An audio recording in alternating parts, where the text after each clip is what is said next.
All right, here live at the National Theater, just had a chance to check out some of the Panifest preliminary or first performances with 3T, Tony.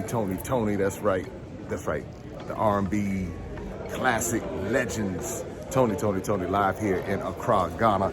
And I have two ladies that I've been running into everywhere I've been, from Cape Coast to Tamale to Accra.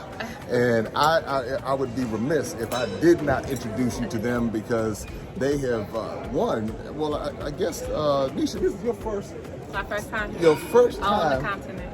On the continent. Yes. And then your sister Sula, let me see, you just up jumped and moved here. Ooh. Just moved, just left. Just left the West Coast. So both of you are from the West Coast. California. Cali.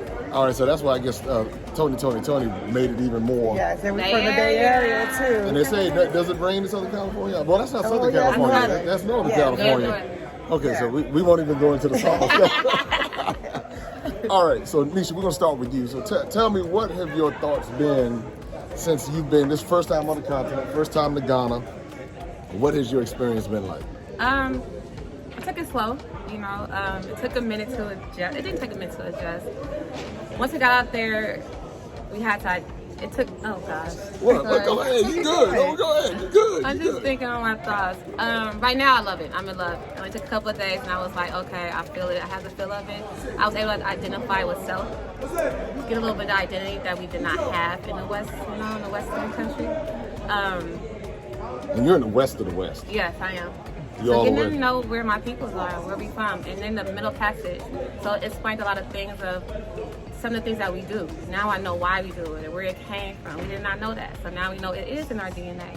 And that it didn't just pop out of the blue, that it really was in us. Watching them do some of the same things that we do at home. So I'm enjoying it as I go along. So I can tell you trying to find the right words to say. What has the adjustment been like? Because a lot of people wonder about the adjustment, and it's real at times. The adjustment can be, yours was more like cuisine, or? And mine was food. I had a problem with food, so I got sick after a couple of days, but so now I'm like vegan for a minute. But I enjoyed it. Before I got sick, I was enjoying it a little bit, but then I got sick and I was like, nah, I'm cutting it out.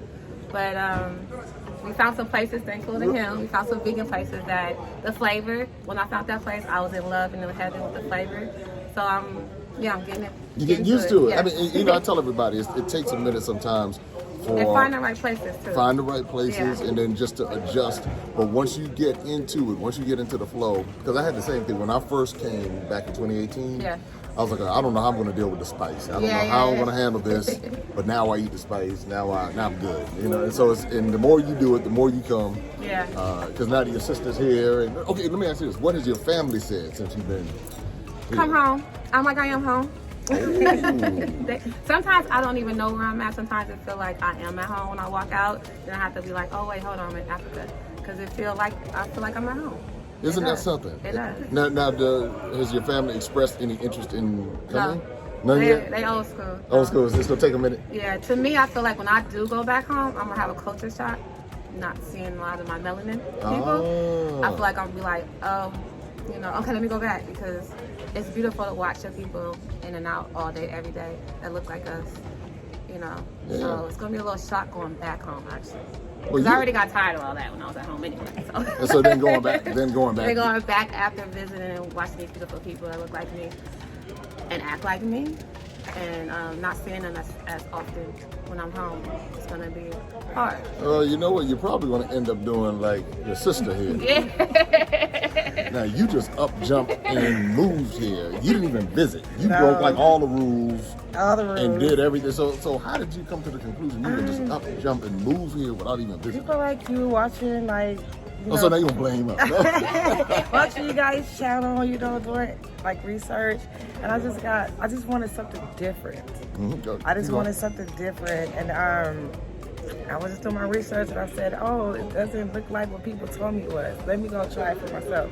Let me step out there, and I had to lead. I had to someone had to go. Someone had to make it here for others to follow. So I was the first in my family to do it. So now my it was your sister first here. time on the continent? First time on the continent. First country. First country. But you didn't come to like Accra. You went to like Tamale. Yeah, I went to Tamale. I went to northern Ghana, which is much hotter here in Accra. Tamale is more like a desert type of heat, like a Vegas type of heat. Oh wow. Okay. Yeah, but it's they're more Muslim there, so it's more like country. It's country living, laid back. So I'm from the city, so I wanted something just calm. Well, what has been the biggest adjustment for you? Covering my whole self, my body. So you wear everything? Yeah, I cover everything in when I'm in Tamale. It's just respect, for their culture and for their religion. And I just didn't want to be a foreigner, I didn't want to look like a foreigner. I want them to know that I belong here just like them. So, and they love on me so much.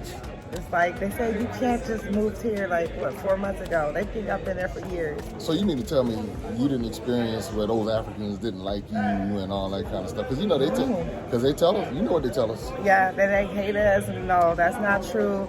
I've met so many chiefs and they're like, welcome home. Like they're glad that we're coming back. Like the love, I haven't experienced this type of love before. Like they literally love on you.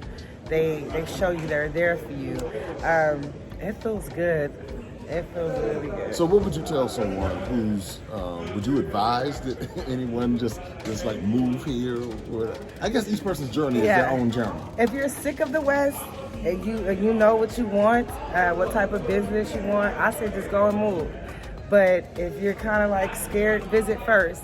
And then see, visit different countries here on the continent to see what's your niche or what you like, because everyone is different.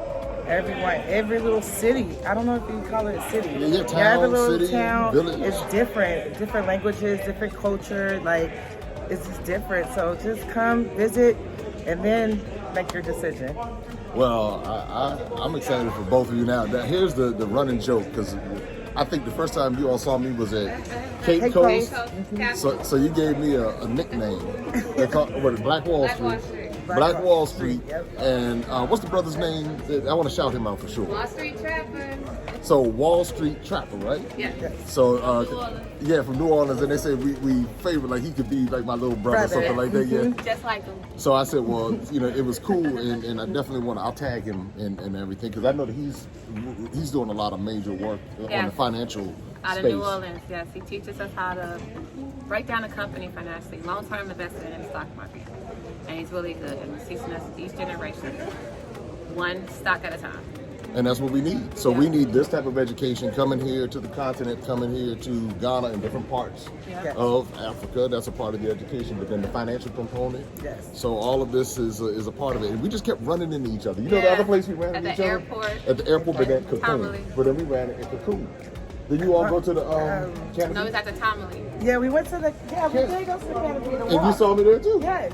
Oh, yeah. See? So I was like, okay, now third time is the charm. We have to work, somehow we have to be able to connect. And so now I have all of your information, and I want to make sure that we stay connected, because you seem to have plugged in really well. Yes.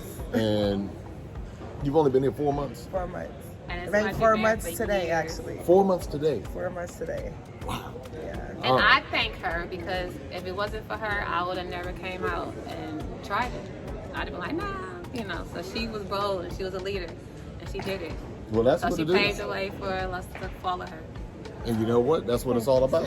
That's how we do it. That's how we do it, because they've lied to us so much. Yeah. And it seems like those of us in Gen X are recognizing this and making a whole bunch of noise, and millennials are making a bunch of noise, and even baby boomers are starting to make some noise now too.